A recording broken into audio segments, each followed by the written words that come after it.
Welcome to Dead Souls Social Club.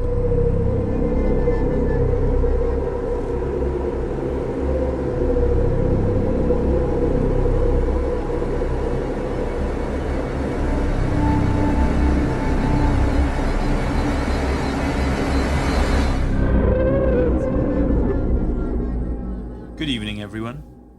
If you enjoy our show and find our research both interesting and informative, please can I ask that you consider leaving us a 5-star review on your chosen podcast platform. Something that small really does help us out a huge amount. You can also find out more about us and our work by heading over to deadsouls.co.uk and checking us out. We are a small team of 3 researchers with more than 70 years of experience between us. You can also find us and speak to us over on Instagram. Just search Dead Souls Social Club and we'll come up. So, as always, thank you so much for joining us tonight.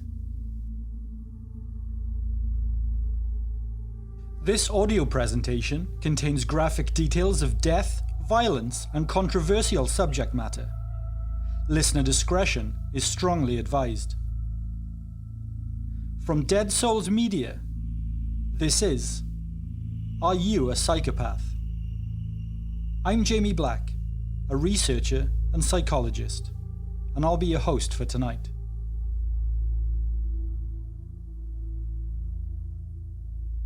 When someone says to you the word psychopath, no doubt there are a series of names and historical people that come to mind. Adolf Hitler, Joseph Stalin, Charles Manson, Ted Bundy, Ed Gein, Richard Ramirez, John Wayne Gacy, Harold Shipman, and Peter Sutcliffe, to name a few. I could go on and on. But whether these people were actually psychopathic, of course, remains hotly debated for most of them, given how they were never officially assessed and diagnosed.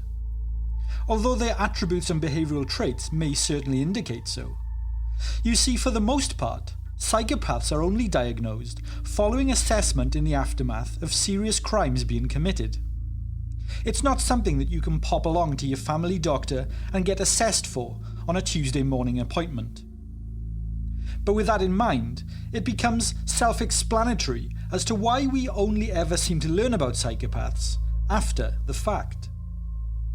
And I suppose that we all like to think that people and their behaviours are gradually getting worse over time. You'll often hear people say that things weren't as bad as they are now, years ago. The murders, rapes, paedophiles and other awful crimes, they are awful now, but they didn't used to be in my day. But crimes aren't getting any worse, the data tells us. Crimes committed 50 or 100 years ago were just as horrific and just as frequent as they are now. It's only that we hear about them significantly more now with the advent of the internet and 24-hour news media. In fact, psychopaths in particular have actually been with us from the very beginning of time. It's psychopaths that I'm going to talk to you about tonight. If you're a Christian, you may know that according to the Bible, it was the 3rd human who existed that murdered the 4th human that ever existed. So we were off with a bang from the very start, it seems. Additionally, Theophrastus, who was one of Aristotle's students, well, he very well may have been one of the first people, if not the first person in history, to ever talk openly about psychopaths. He referred to them as the unscrupulous people. Some examples of psychopaths in literature throughout history include Medea from Greek mythology, King Lear in the book of the 1001 Nights, Richard III and Titus Andronicus from Shakespeare, Alex Large from A Clockwork Orange, and Hannibal Lecter from Thomas Harris's Silence of the Lambs. The word psychopathy comes from joining the Greek words psyche, meaning soul of the mind, and pathos, meaning suffering feeling of disease. The word was first used in Germany back in 1847, where it appeared as psychopathstisch, with the specific term, quote-unquote, psychopath, being specifically traced to 1885. Psychopaths are individuals without any kind of conscience or empathy. The term psychopathic originated with descriptors which included a diverse range of dysfunctional and antisocial behaviours and mental and sexual deviances, including at the time homosexuality. It was first described in a psychiatric setting by one of psychiatry's founding fathers, the French physician Philippe Pinel. He referred to it as mania sans délire, which means insanity without delirium, and people suffering from this, he stated, were described as having certain behavioural deficits. Deficits such as displaying antisocial acts, drug and alcohol abuse, being willfully cruel, irresponsible and immoral. He also believed that the difference between these individuals and the rest of society was that they suffered from what he called an absence of confusion in the intellect. But the word psychopath as we know it today came from, as I stated, a German psychiatrist by the name of J.L.A. Koch. It was he that actually called it psychopastiche and believed that it was the constitution of a person at birth that created this condition. But in the early 20th century, the word psychopath evolved to be used to describe anybody with any kind of shyness or insecure behaviour. It was sort of like a placeholder term for anybody that wasn't completely quote-unquote normal. Used in a similar sense to the word hysteria, which was applied to pretty much anything women did that men felt was abnormal at the time. But the term psychopathy actually became somewhat more codified in 1941 with the release of the book titled The Mask of Sanity by American-born Dr. Hervey M. Cleckley. The mask in the title refers to the projection of normalcy that psychopaths can project out there. The book was a sort of seminal work on the subject, and it was based on a wide variety of studies on psychopaths that were at large in the world at the time. In fact, now, 50 years on, it's still considered one of the most influential works on the subject. But the first person to research and compose a test to determine whether or not somebody was a psychopath was the Canadian forensic psychologist Dr. Robert Hare in 1980. The test is known as the Hare test by psychology students and professionals. It includes 20 different personality traits that can indicate whether or not somebody is a psychopath. And whilst it may seem generalist in approach, it has proven to be stunningly accurate. If you were wondering what those 20 traits are, and if you wanted to check to make sure that you don't fall into any of the categories identified, or maybe even your partner or suspiciously sour mother-in-law, well, here they are.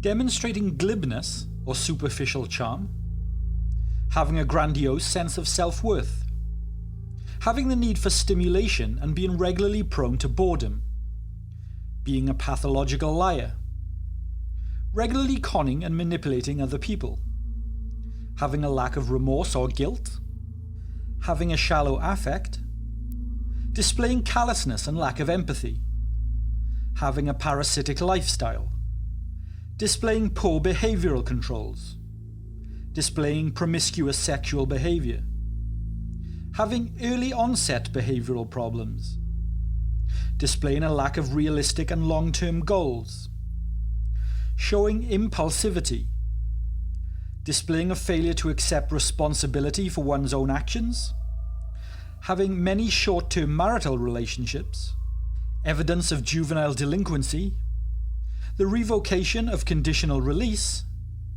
and displaying criminal and moral versatility. So yeah, if you were listening to this, and the preceding list is making you think, hot damn, that's describing my boyfriend down to a T, you might want to consider getting the hell out of there. By the way, here's a fun fact about psychopaths. They are hard-coded to like bitter taste in foods. Something that makes you question our individuality right there. Dark chocolate, coffee without milk or cream, dark leafy greens like kale and arugula, or rocket outside of the US, and citrus fruits. Psychopaths love them. Horseradish, mustard, and wasabi too. In a study published in the journal called Appetite in 2016, research provided evidence that, quote, participants confirmed the hypothesis that bitter taste preferences are positively associated with malevolent personality traits. This is evidenced with the most robust relation to everyday sadism and psychopathy. It was the overall strongest predictor compared to other taste preferences, the research showed. And the participants who didn't like bitter taste tended to be more agreeable, cooperative, and sympathetic. It's thought that they prefer bitter taste because they have this hardwired need for stimulation. And that's something that's prevalent among psychopaths, is that their senses and their emotions are somewhat dulled. Thus, they are always seeking stronger and stronger stimulations and engaging in risky behaviours to satisfy their inner need and desires. Sometimes the craving to satisfy said desires are so strong that they are unable to ignore them. We can't avoid the fact, especially while discussing this subject, that to a psychopath one of the things that are thrilling enough to satisfy those inner desires can be hurting other people, be it physically or emotionally. But not all psychopaths are like Patrick Bateman. Not all will harm others. Many operate in society and manage to get by without negatively impacting others. So what exactly causes someone to be a psychopath? Well, there has been some research that suggests that there's reduced brain activity in certain parts of the brain that have to do with emotion and decision making in psychopathic individuals, such as in the amygdala, the area of the human brain which processes fear.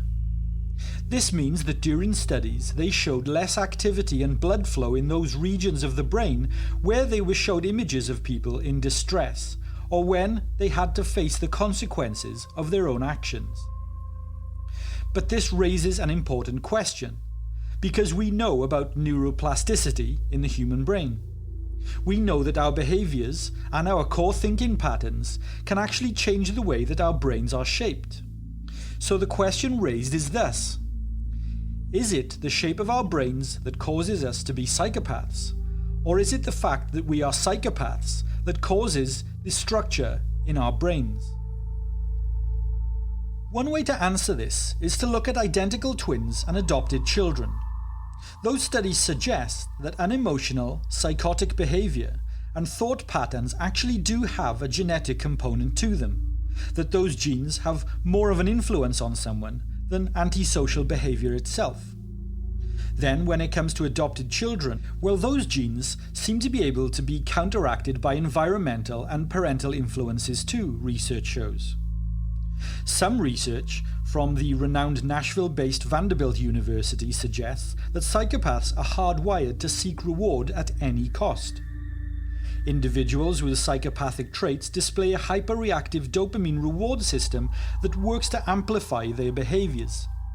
Now, if by this point you were wondering what the difference is between a psychopath and a sociopath, well, they're both considered antisocial personality disorders, but there are a few little yet notable differences. A sociopath disregards society's laws, morals, orders and values and demonstrates purely selfish interests, but they don't go out with the intent to hurt others. They just want to do what pleases them with complete ignorance to everyone else. A psychopath, in comparison, disregards humanity entirely and intentionally chooses to hurt others.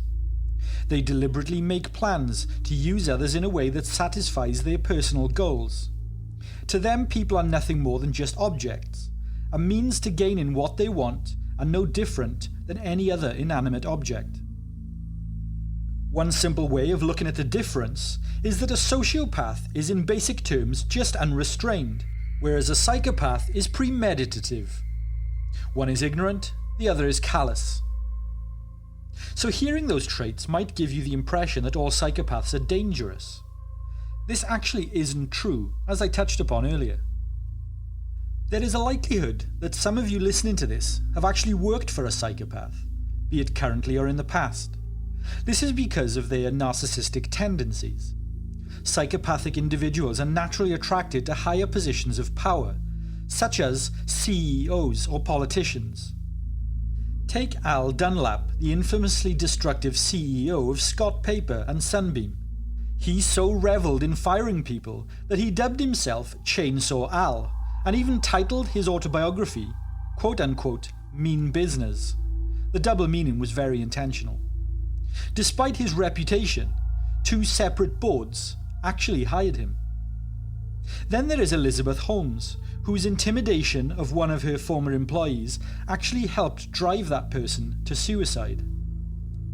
Yes, you can make the argument that politics is dangerous, but when you think about a psychopath, you think Patrick Bateman.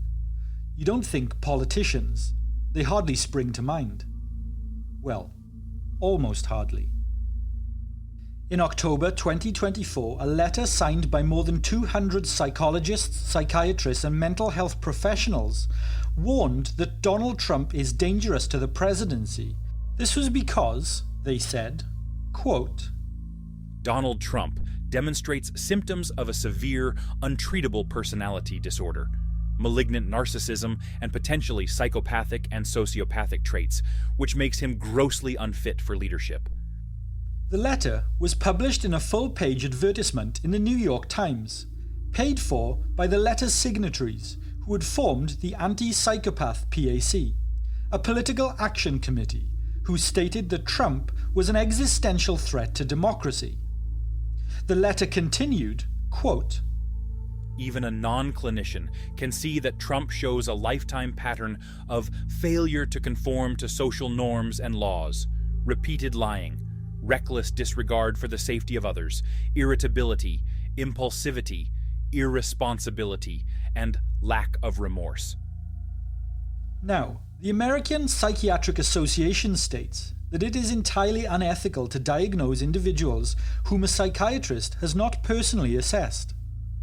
This is known in the United States as the Goldwater Rule, named after Barry Goldwater, a former US Senator and 1964 Republican presidential candidate.